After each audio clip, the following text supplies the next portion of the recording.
Alright, we're live at the Amelia Baptist Church. It has been quite an interesting day. What's up, guys? It's hot down here. Super hot. The church that we're staying at is housing us, and that's where we're gonna do the security from. And we pull people in. We have set up a trauma hospital pretty much, right? So check this out. We're gonna talk about flooding. Welcome to flooding, everybody. They are in a serious state of emergency.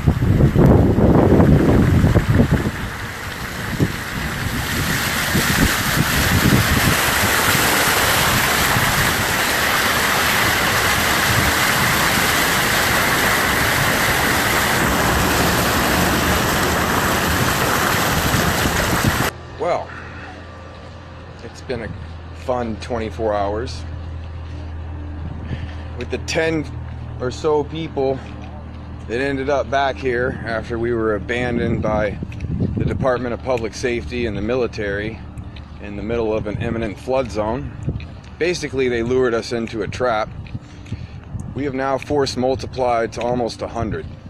This is the most secure building in the entire town of Beaumont. We have militia units from across the state here. And I'm gonna take you guys around and show you how we do this. We have set up one of the only hospitals within a long way away. We have it. We set it up today in one day. Who you guys with? North Texas. North Texas? Represent. Who y'all represent? Cleburne. Cleburne. There you go.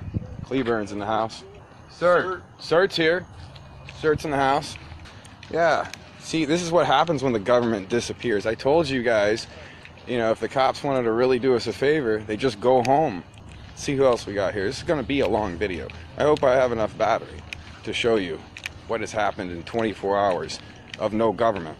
The guy showed up from out of state on an airplane and bought this. I don't even know if you guys can see this. This is a full size, this is a real military truck right here.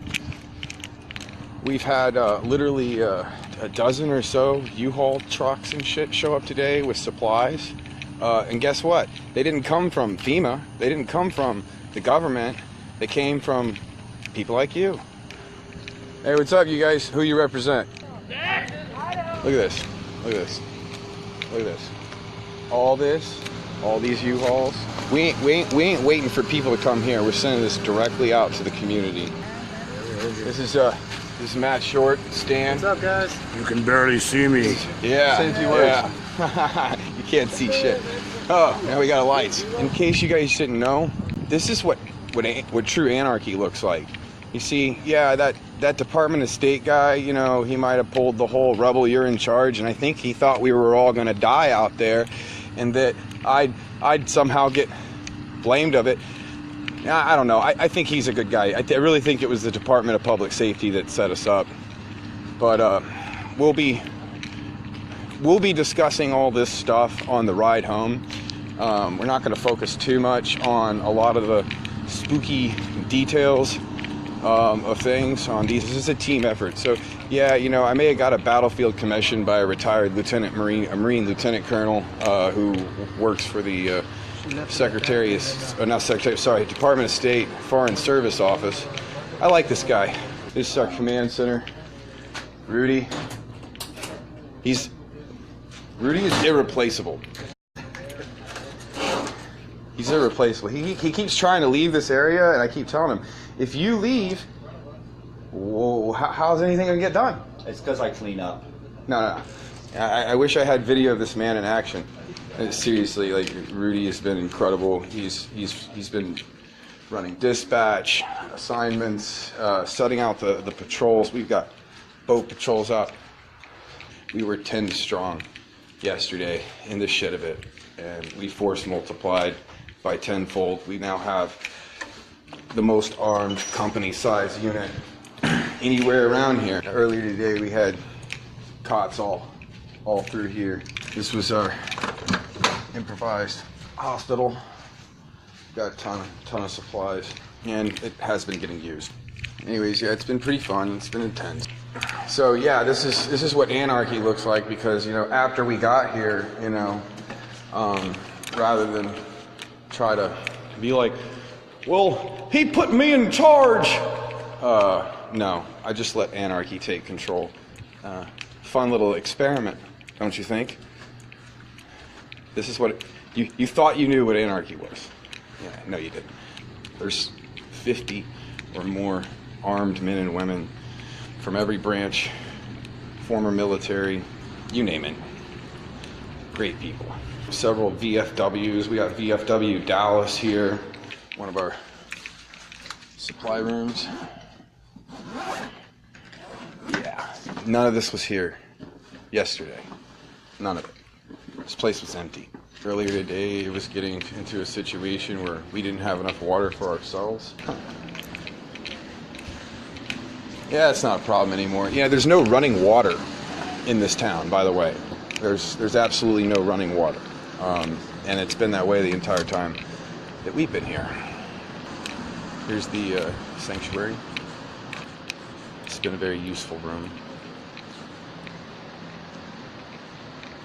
So the way that we do things here is, we have accepted some refugees. We've already put them on a plane out to San Antonio. But our method here is to be proactive instead of reactive. We take all this stuff, we put it on trucks, we put it on boats, we take it out to the most affected areas that are getting ignored. The stuff that you guys see the government doing on the news, they're only doing that in the rich neighborhoods. Okay? The poor neighborhoods, the rural communities are fucked. They're left high and dry. Okay?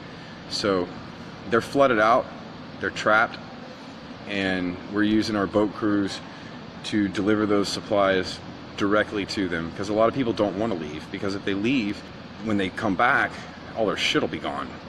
So let's just say they're pretty grateful. I guess since I'm in this church here, I might as well we'll talk about some Jesus shit. How about that? Jesus, he didn't wait for anybody to come to him. He was proactive about it. He didn't just sit around in a building. The dude walked around the entire Middle East, It's something to think about right there. We're not waiting for refugees to come to us. They ain't got no way to get to us. They're surrounded by water. And the government has left them to die. I know some of you might have trouble believing that. Oh, no, the government would never do that. They care. No, they don't. Fuck you. Fuck you for even fucking saying that. And this is a perfect example of what life would be like if you would just shut up about how great your government is and let them get out of the fucking way. So people who really want to do shit can do shit. Unhindered. Unhindered. Your stupid fucking government lured us all fucking in a trap to die the other day. They ran. We're still here. We're making it happen. We're doing what they can't do. They can't do what we're doing. They don't know how. They're order followers. I mean, seriously, in the group of 50 people that that we got lured to basically die. I'm being fucking serious. Ask Matt Short, ask Stan, ask anyone who was there. All these, the lieutenant colonel asked, who's got military experience, who's got law enforcement experience. Nobody wants to stand up. Then he wants to put it on me. That's fine. He did that because I'd earned his respect over the previous couple of days. But once we got here, it was no longer me in charge. It was anarchy. And you thought you knew what anarchy would be like. It's without rulers. It's not without rules. It's without rulers. And we've got more assault rifles in this building than most gun shops. And we're all in agreement that we're not riding around or rolling around or walking around open carrying the long arms, even though some of the biggest open carry advocates are here. We all agree that it sends the wrong message to the people. Where are you guys from? Us? Yeah. We're from Truth or Consequences, New Mexico. Say that again. Truth or Consequences, New Mexico. And what did you bring? A U-Haul 26-foot. With about $20,000 worth of supplies in it. Where did those supplies come from? Donations. From who? From the poorest county in one of the poorest states of the United States. From the poorest county in one of the poorest states in the United States, came together, a community of 6,000, donated 20 grand, put it in a fucking U-Haul truck, and sent it here. They give medals in the military for less than this shit. You don't even know what they had to do to get here. You know how hard it was for them to get here? It wasn't just some drive down the highway. It wasn't some Sunday drive. They risked their fucking lives. I'm not going to tell their story. Yeah, we're completely independent here. We have our own fuel supply. We have water. We have resources coming in. There's going to be trucks coming in here all night. You think that this is it? These are just the first trucks to get here. We've got trucks coming in all night. We've got trucks coming in all day tomorrow, and we're not going to stop the trucks until the situation is rectified, because, you know, nobody else is going to do it, and these people are left fucking stranded, completely fucked. It's too hot to cover with a blanket.